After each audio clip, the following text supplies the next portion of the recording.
Bonsoir à tous, merci de votre attention. Voici les titres de l'actualité de ce mercredi. Monaco en deuil, le prince Régnier, 81 ans, est mort à l'aube des suites d'une infection pulmonaire. Ses obsèques auront lieu le vendredi 15 avril. Le prince était le doyen des têtes couronnées en Europe. Il aura régné 55 ans et redoré l'image du rocher. C'est bien sûr son fils Albert qui lui succédera. À Rome, premier signe de tension parmi les pèlerins exténués par l'attente et la chaleur. Pour éviter les débordements, la police a décidé de bloquer l'accès à la file d'attente vers la basilique. Les cardinaux se sont mis d'accord sur l'ouverture du conclave. Ce sera le lundi 18 avril.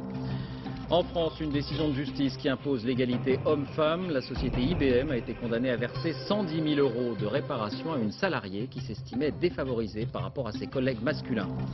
La Constitution européenne, un nouveau sondage donne le non gagnant avec 53%. L'ancien commissaire Fritz Bolkestein était à Paris aujourd'hui pour défendre son nom et sa directive « Je ne suis pas un loup-garou », dit-il. Enfin, les mystères de nos origines. Toumaï, âgé de 7 millions d'années, serait bien le plus vieil ancêtre de l'homme connu à ce jour.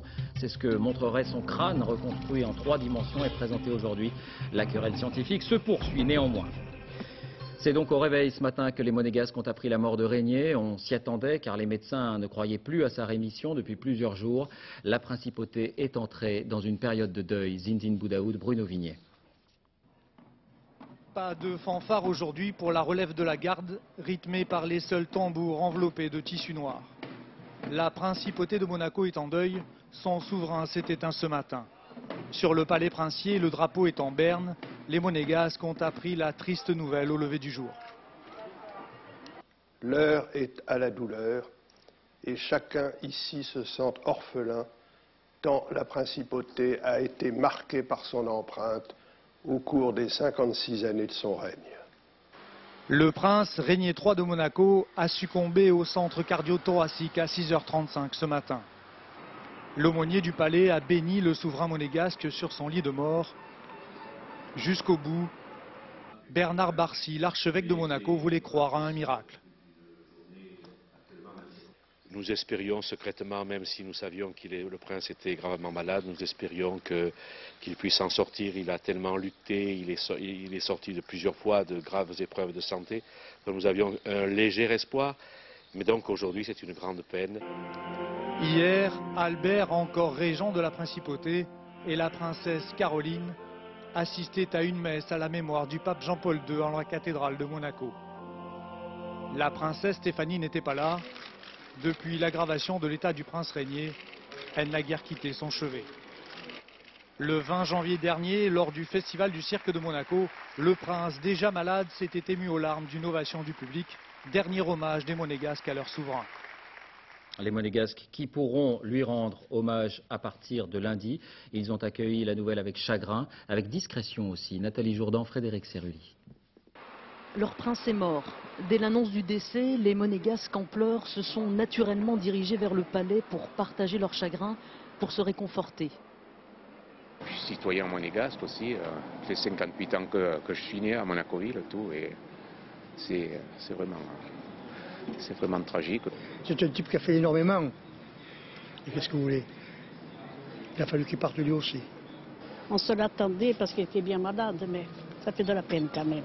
Une peine immense qui s'affiche sur tous les balcons de la principauté. Les Monégasques ont perdu leur souverain, ils se sentent aussi orphelins. J'ai perdu mon père le 18 décembre et là je viens de perdre mon deuxième père. Les commerçants baissent leurs rideaux avant que le protocole ne l'impose.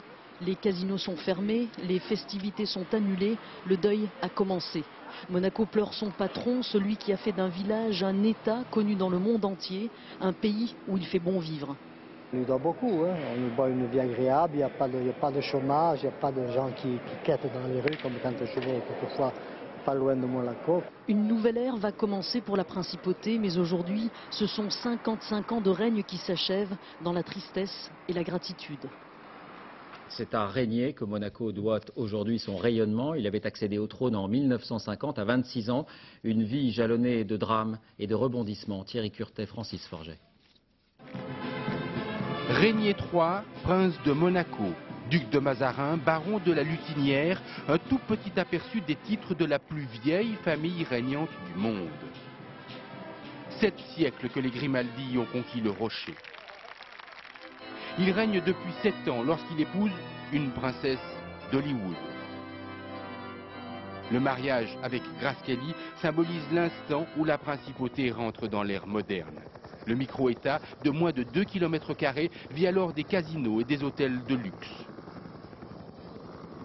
C'est une image que j'ai toujours voulu essayer de combattre et de détruire, car elle ne me plaît pas du tout. J'aurais voulu que la principauté soit prise plus au sérieux. C'est un pays où on se divertit, certes, mais où on travaille énormément.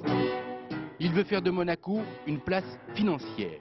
Il abolit l'impôt pour les sociétés et provoque l'immigration de riches contribuables français au début des années 60. De Gaulle se fâche. La France décrète un blocus et envoie les douaniers. Le prince négocie, ne cède rien sur l'essentiel. Seule concession, les Français seront imposables, pas les autres. Une manœuvre habile, fidèle au caractère de Régnier III qui a toujours su s'entourer. C'est un homme timide, réservé, intelligent certes, charmant, qui pouvait avoir, comme les gens timides, parfois des petites crises de colère, d'une fidélité à toute épreuve à ses amis, à toute épreuve, et qui était, à mon avis, et je le dis très simplement, extrêmement séduisant dans sa personnalité. Aujourd'hui, Monte-Carlo ressemble à Hong Kong. L'œuvre du prince est incontestable. 4500 entreprises ont leur siège social à Monaco. La principauté obtient un siège à l'ONU en 1993, consacrant un État à part entière. Le prince était effectivement un bâtisseur et un homme d'affaires avisé, on y reviendra. Mais c'est bien son mariage avec Grace Kelly qui a fait connaître la principauté dans le monde entier. On a souvent parlé de contes de fées. Martine Laroche-Joubert, Valérie Fourniou. Grâce Patricia, voulez-vous prendre pour légitime époux Régnier Louis Henri... Ce 19 avril 1956, la réalité éclipse les rêves des amoureux de contes de fées. Un prince charmant épouse une étoile. Son royaume est un rocher, transformé d'un coup de baguette magique en pays de l'imaginaire. Monaco cristallise le symbole d'un bonheur étincelant, le prestige de la vieille Europe allié au glamour d'Hollywood. Grace Kelly en était la reine, déjà couronnée par un Oscar. La fée qui organise leur premier rendez-vous est un journaliste. Il a cette idée de faire une photo de Grace Kelly avec l'un de ses amis, qui est un prince, entre guillemets charmant, qui est le prince Régnier, qui est célibataire. Les années heureuses commencent. Après le mariage viennent les enfants, contes de fées oblige. Ici Caroline et Albert, Stéphanie naîtra plus tard. Leur enfance ressemble à un film dont ils deviennent des acteurs parfaits. Une vie sans cesse scrutée, analysée par les caméras du monde entier. C'est une légende moderne. Caroline le prouve. Elle n'en fait qu'à sa tête et n'épouse pas le prince rêvé par ses parents. Elle divorcera. Une première fêlure dans le conte de fées qui tourne subitement au cauchemar. Comme si la tragédie était déjà inscrite dans ce film de Grace Kelly, la main au collet. C'est sur cette même route qu'elle se tuera au volant de sa voiture, aux côtés de sa fille Stéphanie. Le prince ne s'en remettra jamais. Je crois que dans tous les domaines, que ce soit les domaines culturels, les domaines artistiques, les domaines de charité, d'assistance, domaines sociaux, elle s'est donnée pleinement. Enfin, la principauté est devenue sa chose. Un soleil radieux que Stefano à nouveau le plaisir affiché avec le deuxième mari de Caroline, Stefano Casiraghi. Mais les mauvaises fées veillent, Stefano meurt dans un accident de bateau. La cathédrale de Monaco n'abrite plus que les fantômes d'un bonheur perdu.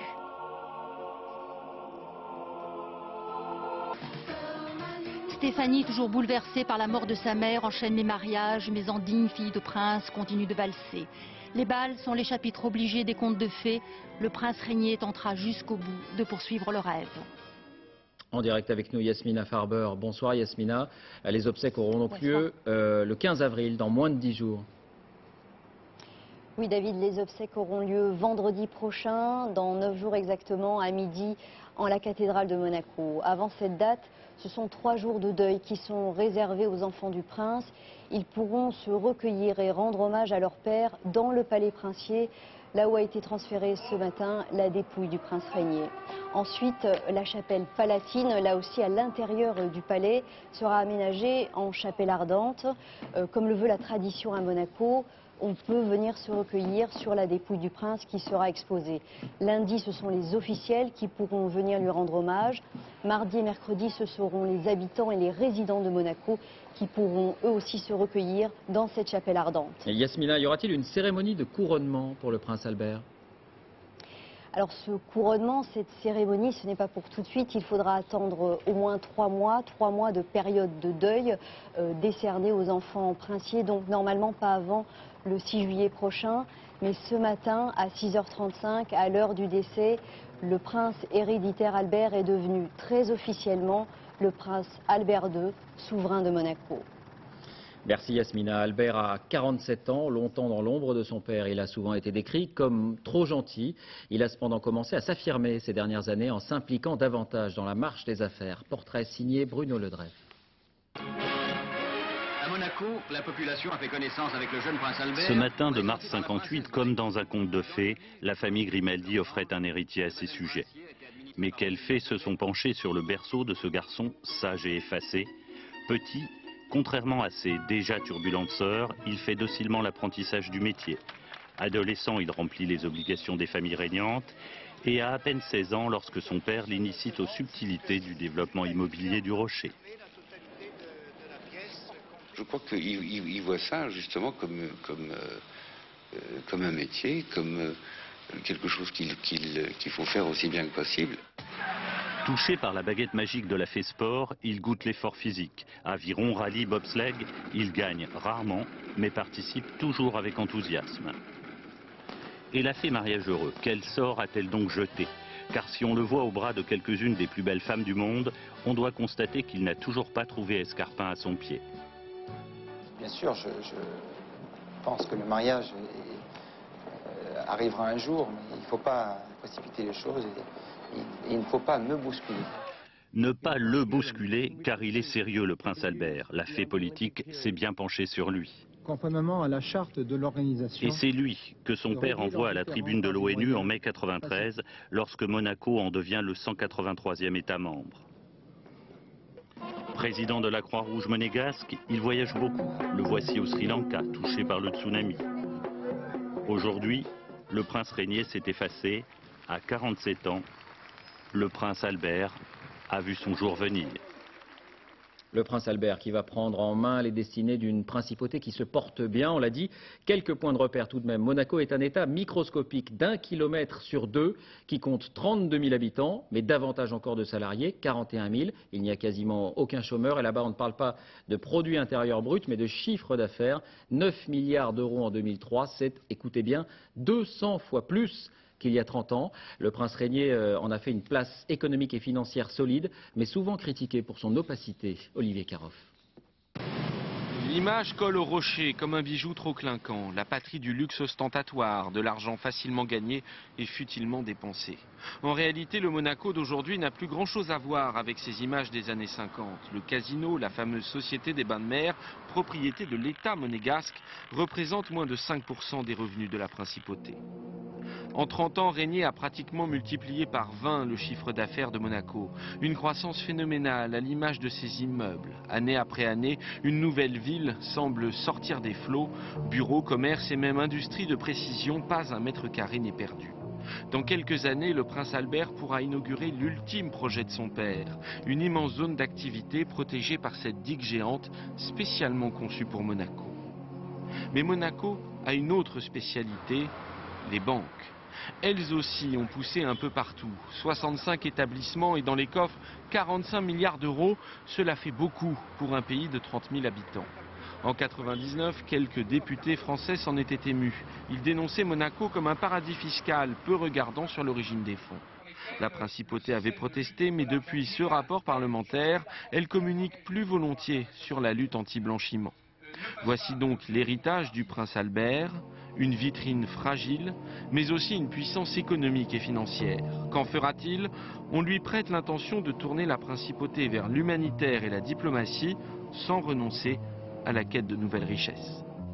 Au-delà de Monaco, Régnier était aimé et estimé dans toute la région, d'autant que beaucoup d'habitants de Nice et des environs travaillaient à la principauté. Olivier Théron, Raymond Chaplard. Tous les matins, ils sont près de 35 000, français ou italiens. à passer la frontière pour venir travailler sur le rocher monégasque. Le décès du prince Régnier, cet architecte du succès économique de Monaco, les a plongés dans la tristesse. Déjà, moi, ça fait 30 ans, bon, ben, je ne sais pas si c'est un ami, je ne connaissais pas, mais en fait, c'était vraiment quelqu'un qui était estimé, qui était vraiment bien, quoi. Toute la population. Hein. Ouais. Donc aujourd'hui, vous êtes un peu en deuil aussi? Ah ben c'est sûr, on est un peu triste quand même. Bien sûr, c'est l'économie, le train de vie de la principauté qui a attiré les transfrontaliers. Mais à l'usage, c'est Monaco qui séduit.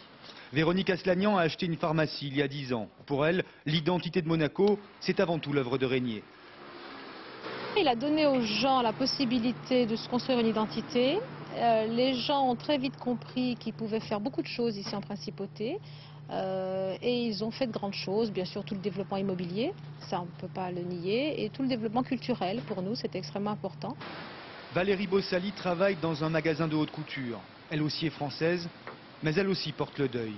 Je pense que ce matin, quand il y a eu les nouvelles, bon, on s'y attendait tous, mais on a quand même tous un pincement. Hein, ça a été quand même une triste nouvelle pour tout le monde. Même si on n'est pas monégasque, on est quand même, on considère le prince aussi comme notre prince. Ce sont tous des républicains convaincus, mais la plupart se rendront la semaine prochaine aux obsèques de leur prince. Les hommages sont arrivés du monde entier. En France, Jacques Chirac a exprimé son émotion et sa grande tristesse. Il souligne la communauté de destin entre la France et Monaco. Et les drapeaux, vous le voyez, ont été mis en berne sur les édifices publics français pour honorer la mémoire de Régnier, comme il l'avait été, rappelons-le, dimanche dernier, pour la mort du pape. Voilà qui nous amène à Rome, où ce que les autorités craignaient est peut-être en train d'arriver. Il y a trop de monde, beaucoup trop de monde. Plusieurs centaines de milliers de pèlerins ne pourront donc pas voir la dépouille de Jean-Paul II. La police a en effet décidé de bloquer l'entrée dans la file d'attente, car les premières scènes d'énervement et de colère ont été signalées parmi les fidèles, harassés par la chaleur. Sur place, Philippe Visserias, Nadine Picard. Des heures et des heures à attendre au soleil, avant de perdre connaissance. Évanouissement, crise de panique. Cet après-midi, aux abords de la place Saint-Pierre, l'atmosphère a changé. Les pèlerins sont sans cesse plus nombreux. 1 million, dit-on aujourd'hui. Les uns contre les autres, ils piétinent pendant plus de 10 heures. Ils n'ont rien à manger, à peine à boire. Leur patience est à bout. Nous, on est ici depuis 9h30 ce matin et on n'a même pas le droit de sortir de cette file pour aller aux toilettes. Vous vous rendez compte? Ça fait plus d'1 heure qu'on est bloqué là. Et pourquoi vous faites toujours avancer les autres et pas nous? Elle aura à peine le temps de finir sa phrase. Une brèche vient de s'ouvrir. La foule s'engouffre. La file des pèlerins voulant saluer une dernière fois la dépouille du pape est longue de plusieurs kilomètres. Elle déborde au-delà du Vatican et démarre désormais de l'autre côté du fleuve. Les autorités risquent de ne plus contrôler la situation encore bien longtemps. Les gens qui sont venus jusqu'ici savent très bien quelle est la situation. S'ils sont là malgré tout, c'est que personne n'est capable de les en dissuader. Leurs motivations sont telles qu'ils sont prêts à accepter ces conditions. Ceux-là sont des privilégiés. Arrivés au bas de la place Saint-Pierre en fin d'après-midi, ils atteindront la basilique. Ce soir, les autorités italiennes mettent en garde les fidèles qui sont en train d'arriver à Rome. À partir de 22 h, il sera trop tard pour venir au Vatican. Il y a déjà trop de monde, on n'acceptera plus personne dans la file d'attente. Des pèlerins qui continuent à arriver pourtant dans la capitale italienne. Exemple, ces Français qui ont pris le train hier soir. Beaucoup ne s'attendaient pas à une telle cohue. Reportage Gérard Grisbeck, Romain Potoki. Ce matin 10 h, c'est le train qui arrive de Paris. Clara et Arnaud sont jeunes mariés. Quelques wagons plus loin, Agnès, elle, vient de Bretagne. Pour aller où? Voir le pape. Il faut aller place Saint-Pierre. Oui. Après une nuit de voyage, il faut prendre des forces. C'est le premier cappuccino de la journée. On sait très bien que ce sera 3 nuits blanches et on est préparé. Mais c'est incontournable, on ne peut pas ne pas venir saluer Jean-Paul II une dernière fois, c'était pas possible. Agnès, elle, est pressée. Elle rentre en France dès ce soir. Oui, tout ça me donne un aperçu de ce que je vais trouver au bout. Finalement, Clara et Arnaud vont plus vite à pied et engrangent déjà les souvenirs. On a pris le repas du pèlerin, le pain et le fromage. On ne peut pas mourir avec du pain et du fromage, ça suffit. Pour 12 heures d'attente, ça va aller. Et où est-ce qu'il faut passer, l'autre côté? Par là? À l'approche du Vatican, le couple se resserre. y a beaucoup de monde. Ben, on en a pour 2 jours. Comment on n'aura pas besoin de dormir? Agnès baisse les bras. Bah, écoutez, je vais abandonner parce qu'il me reste 3 heures et vu la queue en toussant, j'en ai au moins pour une dizaine d'heures. Elle va donc se recueillir dans une église pendant que le couple entame les 6 km de queue. On a la chance qu'il ait béni notre mariage. C'est idiot quoi, je me disais qu'en le portant devant lui, qu'on le lui remontrerait. Et c'est tout. Très tard cette nuit, ils entreront dans la basilique. Bonsoir Gérard Grisbeck, vous êtes en direct à Rome. Est-ce que les autorités italiennes ont toujours la situation en main ? Non, effectivement, on peut s'interroger ce soir. Vous savez, au début, on s'inquiétait de l'arrivée des 200 personnalités du monde entier pour les obsèques, mais on s'inquiète de plus en plus de ces pèlerins. Vous savez que régulièrement, on reçoit maintenant, nous, tous les Italiens, comme nous les journalistes, des SMS d'alerte. C'est-à-dire que la sécurité civile, maintenant, demande même aux Romains d'ouvrir leurs maisons, leurs appartements pour héberger ces pèlerins qui viennent par centaines de milliers et de façon à ce qu'ils ne dorment pas dans la rue et qu'il n'y ait pas plus d'incidents. Vous restez avec nous Gérard, les personnalités, vous en parliez, eh bien elles commencent à arriver. Et ici le président américain George Bush qui a quitté Washington ce matin avec son épouse, mais aussi son père et son prédécesseur Bill Clinton. Il faut le noter, il est le premier président des États-Unis à se rendre à des funérailles papales et c'est aussi un signe de l'influence qu'a exercé Jean-Paul II. Et puis écoutez ce chiffre, le ministère polonais des Affaires étrangères estime qu'1 million de Polonais sont en train de se rendre à Rome pour assister aux obsèques. Et parmi eux, des habitants du village natal du pape, Wadowice. C'est une histoire étonnante. Ils sont 20 000 et ils ont tous été invités par la ville italienne avec laquelle ils sont jumelés, pas très loin de Rome. Avec eux dans les autocars, reportage Maryse Burgot, Franck Brisset. La liste des chanceux qui seront du voyage vers le Vatican. C'était hier matin à Wadowice. La ville natale de Jean-Paul II regarde partir avec envie une centaine d'habitants. Il n'y a pas eu de place pour tout le monde. Seuls les premiers inscrits auprès de la paroisse iront donc aux funérailles de Jean-Paul II. Hier, il y avait une foule incroyable et le téléphone a sonné toute la nuit. On ne pouvait pas prendre tout le monde. Isabella Moskawa emmène là-bas ses 2 filles et ses 2 petits-enfants. 29 heures de bus en perspective et le voyage commence évidemment par une prière.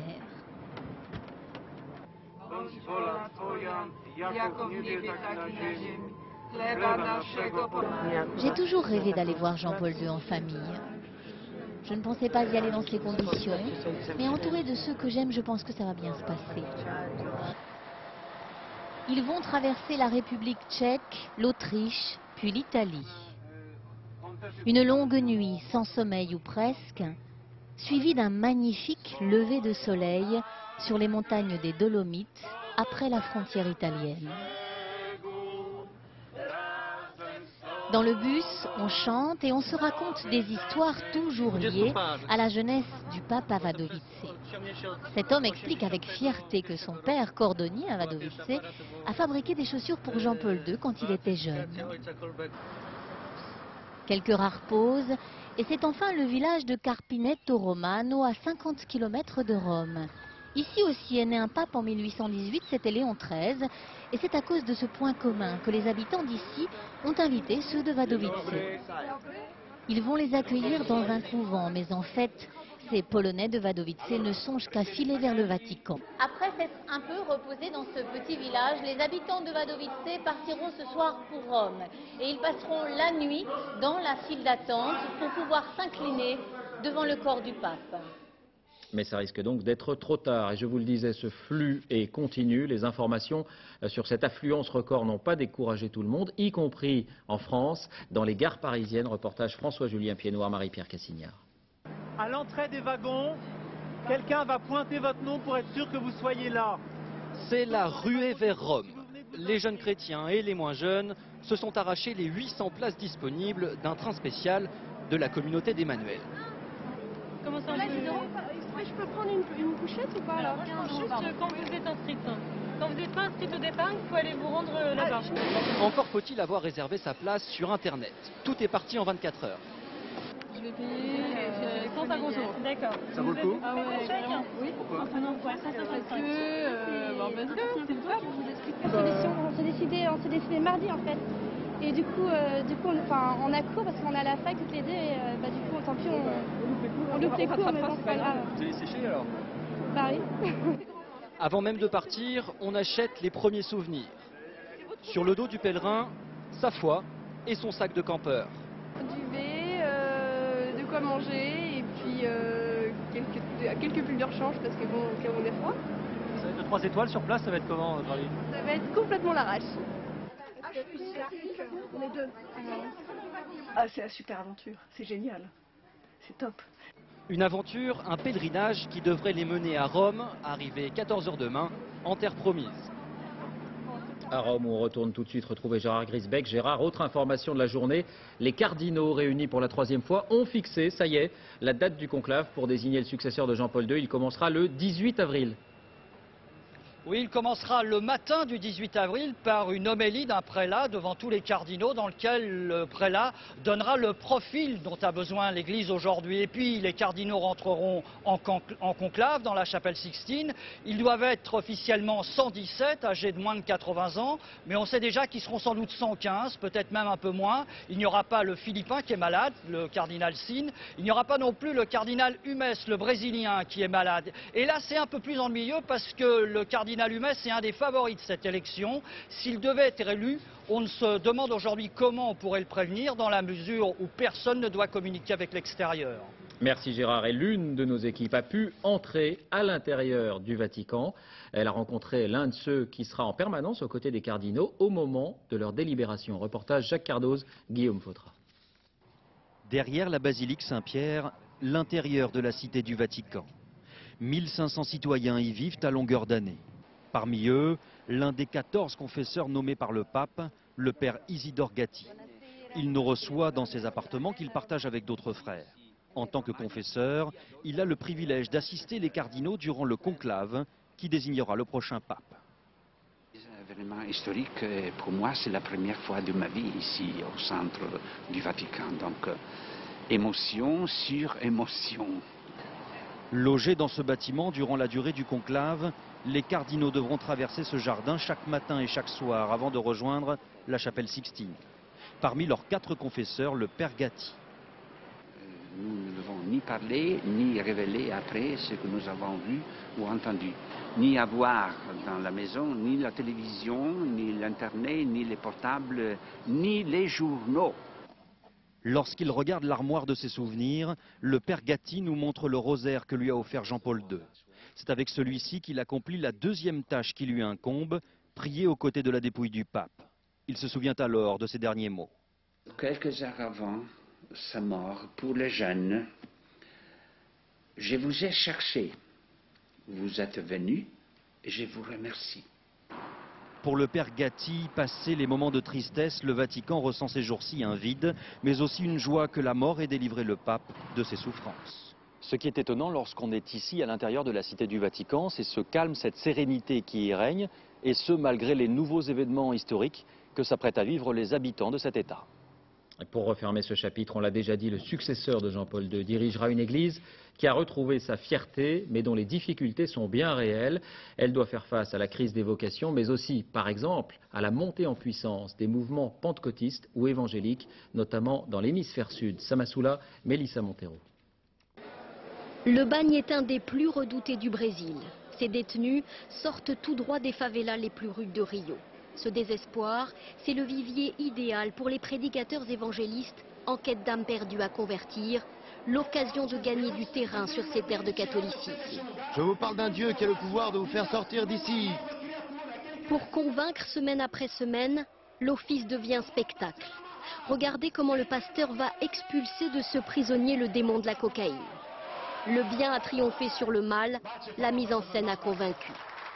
Voilà comment dans le plus grand pays catholique au monde, une nouvelle église évangélique protestante ouvre ses portes chaque jour.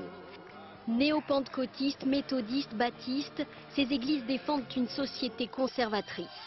Ni ordre ni clergé, chaque église interprète la Bible à sa façon et promet le bonheur à tous et sur terre. Pendant tant d'années, l'Église catholique a dit « Le pauvre est pauvre par la volonté de Dieu et le riche est riche par la volonté de Dieu ». L'Église évangélique dit « Non, c'est faux. Nous avons tous droit à une vie prospère, c'est la promesse de Jésus. Il suffit d'y croire et de se battre. » Et pour que Dieu s'occupe de vous, il faut payer. À chaque réunion, ces obédiences remplissent leurs caisses et peuvent ainsi financer de nouvelles campagnes de conversion. Sur ces terres de catholicisme bénies par Jean-Paul II, ces églises évangéliques n'hésitent pas à qualifier le pape de nouveau diable. Ce prêcheur insulte la sainte patronne du Brésil, la qualifiant de pantin immonde. Cette menace, entre guillemets, se passe à l'intérieur de la chrétienté et les églises évangéliques sont actives surtout dans les pays catholiques. Chaque année au Brésil, 600 000 catholiques quittent l'église mère pour rejoindre ces églises. Un rappel enfin, vous pourrez suivre bien sûr en direct les obsèques de Jean-Paul II sur France 2 vendredi à partir de 8h30. J'aurai le plaisir de vous retrouver pour ce rendez-vous avec Philippe Arroir. En Grande-Bretagne, les préparatifs en vue du mariage de Charles et de Camilla, avec ce sentiment qui flotte et dont la presse se fait l'écho, les Britanniques restent largement indifférents à cette union, contrairement à ce qui s'était passé avec Lady Diana. Sur place, Laurent Boussier, Dominique Marotel. William perd les bagues de mariage 25 contre 1. Camilla change d'avis 33 contre 1. Qu'il neige lors du mariage 100 contre 1. Depuis hier, chez les bookmakers londoniens, on assiste à une inflation des paris les plus étranges, les plus bizarres, les plus fous. Quand la date du mariage a été annoncée, nous avions proposé un pari à 12 contre 1 que le mariage serait retardé. C'est ce qui s'est passé pour des raisons inattendues. Des parieurs ont gagné de l'argent. Et ils veulent savoir maintenant s'ils peuvent prendre d'autres paris sur une nouvelle catastrophe. Et oui, si les Britanniques se lancent dans de tels paris, c'est parce que depuis l'annonce du mariage de Charles et de Camilla, rien ne s'est passé comme prévu. Le couple princier n'a connu que des revers. Il y eut d'abord les tensions familiales. La reine a un problème avec Camilla. Elle pense qu'elle présente un risque énorme pour la monarchie. Et je suis d'accord avec elle. Depuis l'annonce de ce mariage, le pays est littéralement coupé en deux. La reine a donc fait savoir qu'elle ne viendrait pas au mariage civil. Il y eut ensuite les discussions sur le statut de Camilla, reine, duchesse de Cornouailles ou princesse de Galles. Il y eut évidemment le report de 24 heures de la cérémonie pour cause de funérailles du pape. Et enfin, l'intrusion avant-hier de 2 touristes dans le périmètre réservé du château de Windsor. Jinx, la poisse, la malchance, la presse populaire relaie l'impression de malaise général qui règne autour de ce mariage. Et certains y voient déjà comme une vengeance posthume de la princesse Diana, la seule vraie princesse de Galles pour des millions de Britanniques. En bref, encore à l'étranger, un mince espoir en Côte d'Ivoire. Les 2 parties prenantes au conflit se sont engagées à mettre un terme à la guerre civile à l'issue de pourparlers menés ici à Pretoria en Afrique du Sud. Une réserve toutefois est de taille. Il n'y a pas eu d'accord sur la question cruciale des conditions d'éligibilité pour la prochaine présidentielle. En Irak, après plusieurs semaines de discussion, le pays s'est doté d'un président. Le Parlement issu des élections du 30 janvier a choisi Jalal Talabani, 72 ans. Il est kurde et c'est bien sûr la première fois qu'un membre de cette communauté martyrisée sous Saddam Hussein va présider aux destinées du pays. Il ne s'agit certes que d'un poste honorifique. Jalal Talabani aura 2 vice-présidents, un chiite et un sunnite. Et puis ce rappel quotidien, notre consoeur Florence Obna et son guide Hussein Hanoun entament leur 4e mois de détention. Ils ont disparu à Bagdad depuis 91 jours maintenant. En France, d'abord l'actualité judiciaire avec la suite du procès du Mont-Blanc. Les familles des victimes ont connu un léger réconfort aujourd'hui. L'ex-président de la Société du Tunnel, Rémi Chardon, a présenté ses excuses pour les erreurs commises le jour de la catastrophe. Benoît Gadret, Thierry Simonet. Sa méthode semble imparable. Depuis 3 jours, le président du tribunal décortique minute par minute le scénario de la catastrophe et les responsabilités de certains prévenus se font jour. Celle du régulateur français qui a enfreint à 3 reprises les consignes. Il a fermé le tunnel avec retard et oublié de mettre les feux intérieurs au rouge. Entre 8 et 22 victimes auraient pu être sauvées, a calculé le président. Question également concernant le chef de la sécurité qui, à 19 h, assure aux pompiers qu'il n'y a que 4 véhicules bloqués dans le tunnel, alors que dès 12h15, un cadre en a déjà pointé 20.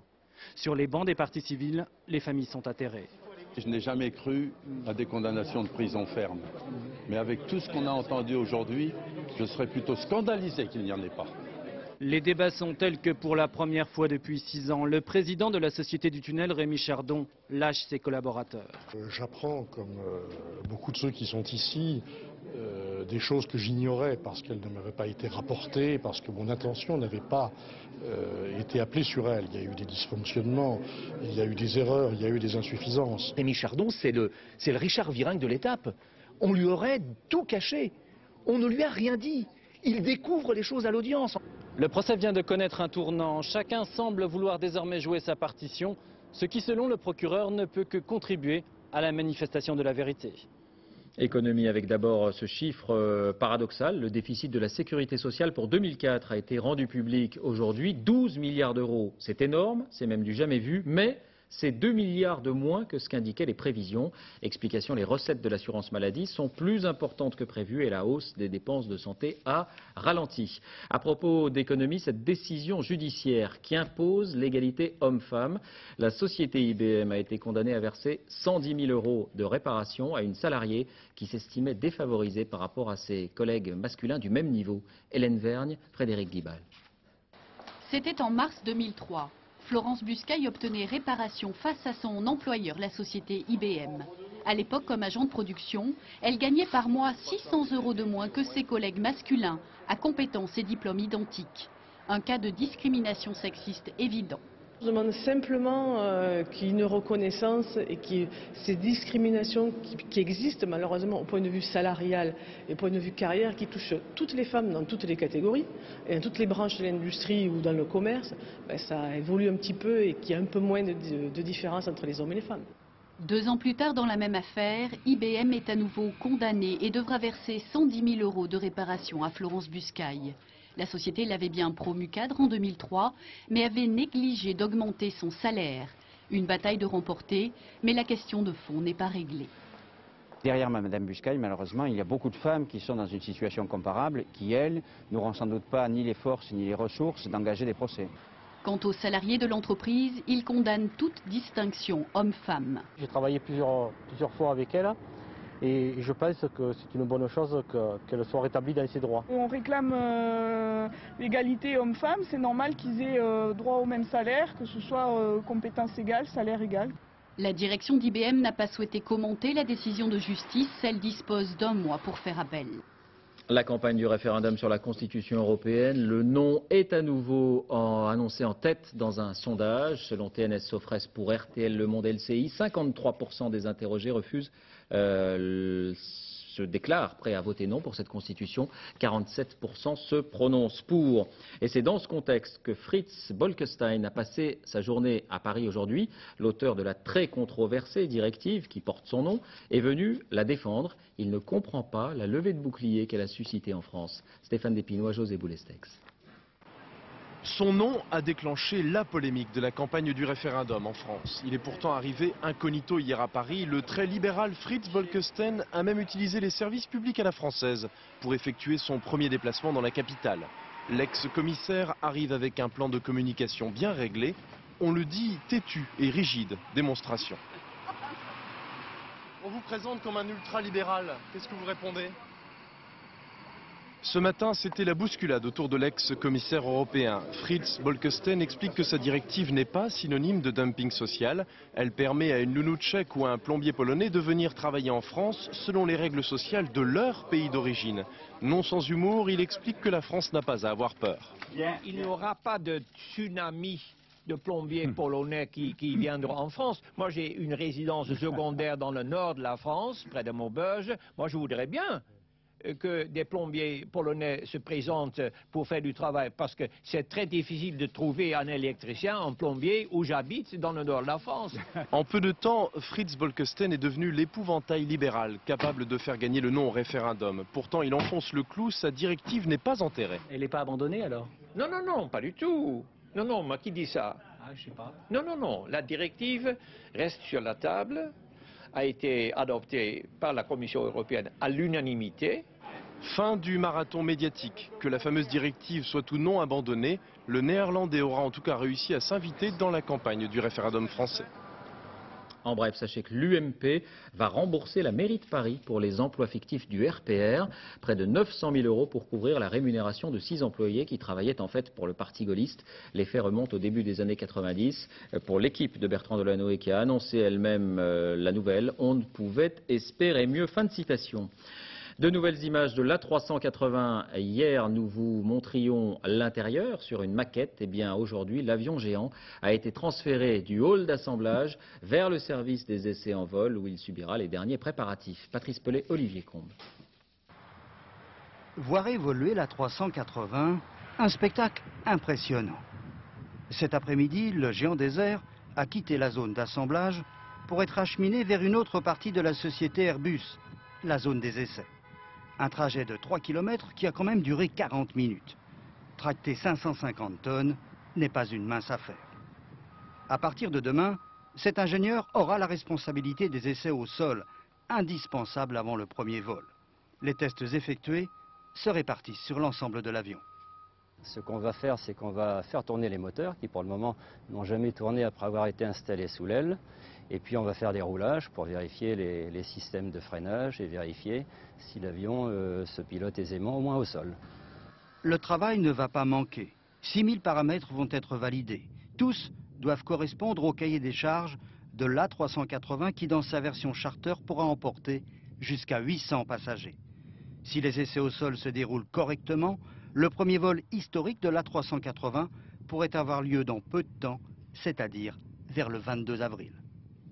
Les sciences avec le mystère de nos origines. Toumaï, âgé de 7 millions d'années, serait bien le plus vieil ancêtre de l'homme connu à ce jour. C'est ce que montrerait son crâne. Il a été reconstruit en 3 dimensions et présenté aujourd'hui. La querelle scientifique se poursuit néanmoins. Frédéric Monteil, Rémi Poissonnier. Au départ, un simple crâne déformé découvert en plein désert du Tchad en 2001. Un fossile baptisé Toumaï qui devient très vite une bombe paléontologique. Les scientifiques du CNRS datent le crâne à 7 millions d'années. Ce serait le plus vieil ancêtre de l'homme, 2 fois plus âgé que Lucie, plus vieux qu'Aurorine, découvert eux en Afrique de l'Est. Une révolution. Toumaï, un de nos parents très éloignés, grand comme un chimpanzé. Il n'avait pas encore de visage, c'est désormais chose faite après 1 an de moulage et plus de 10 000 scanners. Voici son crâne en 3 dimensions et son visage, celui du plus vieil ancêtre de l'humanité. En tout cas, son père scientifique n'en démord pas. Si c'était un singe, on aurait une grande canine. Eh bien non, on a une petite canine. Si c'était un singe, la canine supérieure, elle aurait une crête aiguisoire postérieure. Eh bien non, là, il n'y a pas de crête. Donc, Toumaï appartient bien au rameau humain, il appartient bien à la famille humaine, groupe frère du groupe des chimpanzés. Mais il y a un os. Certains scientifiques restent sceptiques. La forme du crâne de Toumaï ou même ses dents ressemblerait à celle de certains singes. Notamment chez Toumaï, un caractère que l'on voit bien, c'est la longueur de la racine de la canine, qui est une racine longue, comme on le trouve chez les grands singes du Miocène. Et ça, c'est pas du tout un caractère humain. Inlassablement, Michel Brunet va reprendre ses pelles et ses pioches en quête d'ossements à travers la Libye ou le Tchad, pour apporter de nouvelles preuves et pourquoi pas déterrer le grand-père de Toumaï. Sport football, déception pour Lyon en Ligue des Champions hier soir. L'OL a marqué très tôt face au PSV Eindhoven en quart de finale, but de Malouda à la 12e minute, mais les Lyonnais n'ont pas su tenir cet avantage. Égalisation néerlandaise de Cocu à quelques minutes de la fin de la partie. À noter également la victoire de Liverpool 2-1 face à la Juventus de Turin. But anglais signé Ipia et Garcia. But italien signé Cannavaro.